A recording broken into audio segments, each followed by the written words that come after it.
Good morning friends, কেমন আছো তোমরা সবাই? আশা করি ভালো আছো, আমিও ভালো আছি। Welcome to my new blog. তো আজকে সকাল থেকে এখানে প্রচণ্ড গরম। এমনি অন্ধ্রপ্রদেশে প্রচণ্ড গরম হয়, গরম থাকে, টেম্পারেচার সবসময় বেশি থাকে। আজকে প্রচণ্ড গরম। ব্রেকফাস্ট রেডি করা হয়ে গেছে, মেয়ে উঠেছে এবার। হাই হাই, সে হাই।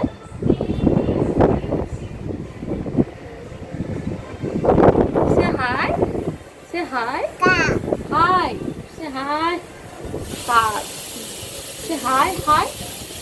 আজকে তো হাই করো। আজকে ও হাই করবে না, তো এখন একটু টিভি দেখছে। এই সুযোগে আমি ওর ব্রেকফাস্টটা তৈরি করতে শুরু করে দিয়েছি। আমাদের ব্রেকফাস্ট হয়ে গেছে, ও যখন ওঠে তখন ওর ব্রেকফাস্টটা করি। তো আজকে ওর ব্রেকফাস্টে আমি দিচ্ছি সাগু। সাগুটা মোটামুটি ও খায়, একটু চিনি দিই, একটু মিষ্টি মিষ্টি হয়, সেজন্য পছন্দ করে সাগুটা।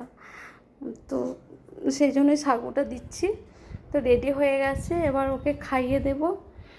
ও খাবে, খেতে খেতে টিভি দেখতে দেখতে খাবে।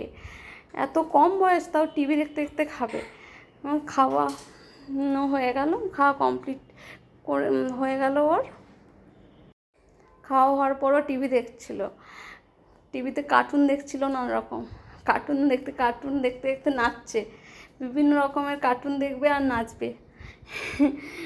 তার এক্সপ্রেশনই আলাদা, একভাবে টিভির দিকে তাকিয়ে থাকবে। টিভির দিকে তাকিয়ে ডাকলেও সাড়া দেবে না।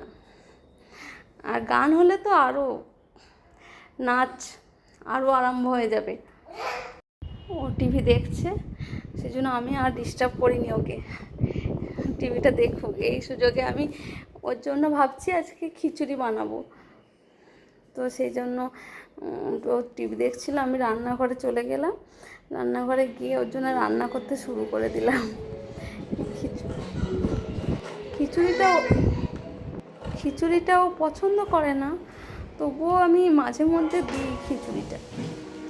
পছন্দ না করলেও খিচুড়িটা তো খুব উপকার। অনেক রকম ডাল দিয়ে খিচুড়িটা বানায়, তো খায় না, খুব অল্প খায়। ওই যা খায় তাই দিই, জোর করি না বেশি। জোর করলে তো খাবেই না একদম। তো আমি খিচুড়িটা বানাচ্ছি। খিচুড়িটা বানানোর পর ওকে স্নান টান করাবো, দিয়ে ও যখন ঘুমাবে তখন রান্না করব। আজকে বেশি কিছু রান্না করব না, আজকে সবজি আর ভাত রান্না করব। ওকে, এই পর্যন্ত। ওকে, আমার রান্না কমপ্লিট হয়ে গেছে আজ এই পর্যন্তই। দেখা হচ্ছে নেক্সট ভিডিওতে। Tata, bye bye.